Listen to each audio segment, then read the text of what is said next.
दक्षिणकालिका ध्यानम् करालवदनां घोरां मुक्तकेशीं चतुर्भुजां कालिकां दक्षिणां दिव्यां वंडवाला विभूषितां सत्यश्छिन्नशिरः खड्ग वामाधोर्धकराम्बुजाम् अभयं वरदं चैव दक्षिणाधोर्धपाणिकम् महामेघप्रभं श्यामं तथा चैव दिगम्बरीं कण्ठावसक्तमण्डाली गलद्रुधिरचर्चितां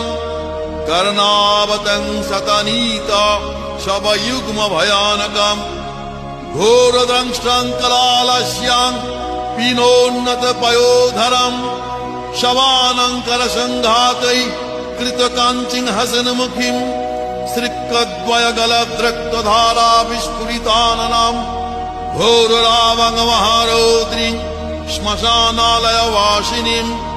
वालार्कमण्डलाकार लोचनतृतीयान्वितां दन्तुरां दक्षिणव्यापी मुक्तालम्बिकचोच्चयम् शवरूपमहादेव हृदयोपरि संस्थितम् शिवाभिर्घोररावाभिः चतुर्दिक्षु समन्वितम्